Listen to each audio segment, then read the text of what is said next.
Hello, Ann Jans again. Today I'd like to show you how to put the warp strings on your loom, which are the strings that hold your weaving together. We'll be using a brass ring, as I had said in my introduction. We'll be doing a weaving similar to this, except that I'm working this time in purple. The warp is the strings that are inside the weaving. For a tapestry, you don't actually see them, except at the ends, you will see them. So it's important that you get the warp on securely and that it's very nice and snug, nice and tight. And then later, after the warp is on the ring, you'll start weaving across. So as I said, the strings that go across, which are basically the skeleton of the piece, are the warp strings. The yarns that go across the warp are called weft. Sometimes it's called woof, but I don't use that term, I use weft. So this is what we're going to be doing today. Most traditional tapestry weavers in the past used cotton, twine, or linen, and they used the natural colors, like the white for the string, or for the cotton, or like beige for the linen. I like to change it up a bit and get a little more modern, and I like to match my warp to my weft, to have it coordinate with my weft.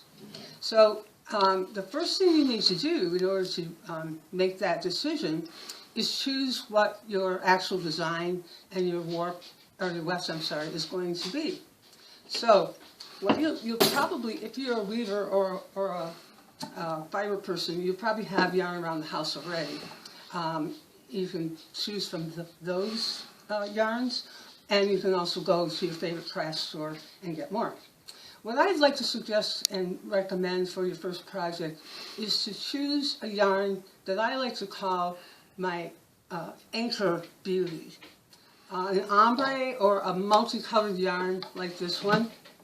This is what I'm choosing for this project. So we have all these different lovely colors, and this will be kind of the like on this weaving, it'll go throughout on all 4 segments and kind of hold it together. I have a couple other selections, like you could go with that and do all the pinks and oranges and reds. Here's another beautiful combination. These are space-dyed yarns that you can find at any craft store. When you go to buy them, let me show you. First, you can use cotton, which is the sugar and cream, this one is. I like the metallics, Patton's metallic. They come in all colors, and they're really beautiful. Here's another one. What you're striving for is a variety of texture and sheen, or surface. You want the soft, muted, and then you want the bright and shiny. You can also use mohair, which is really, really awesome, something furry. This is cord made from suede. Makes a beautiful combination. Embroidery floss is awesome for your color variations and for your shine. Regular, just plain, nice plain wool is great too. Then this is a boucle, which is really cool. There's just a real nice variety in your store. This one is like a suede fiber. Really, really nice. And also you can use ribbon. I like to use ribbon. There's a ribbon with a picot edge, and there's a plain ribbon. So you have this nice variety of, this is one of my favorite things too. This is silk. This is another of my passions. I like to dye silk.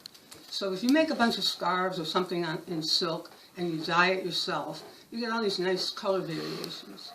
Now I really like this, and then if you have a project that you either don't like or didn't turn out right, or there's a bad part to it, you can cut it up and use it in your weaving projects. So all the fiber goes together. It makes a really nice combination. So, all right, now that you have your colors, you now know what to use for your weft. So for this piece, I'm going to use this nice, soft lilac color. All right, let's get this out of the way.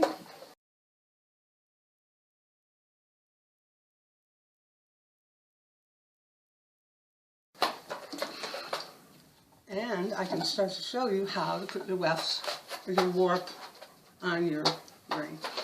Okay, so you're going to take the ring and you're simply going to, oh wait a minute, I wanted to show you the butterflies, that's a lot easier. When you have your thing, like you said, that I showed you, that's kind of awkward. So like I like to make butterflies. You take the yarn and you leave a nice long trail, like, you know, nice long tail. And then you do a figure 8 around your baby finger and your thumb. You see what I'm doing? I'm crossing over and making a butterfly. And you make it pretty big because you want to get all of your warp on in one go. You don't want to have knots in the middle. So I'm going to do the butterfly. You get really fast at this.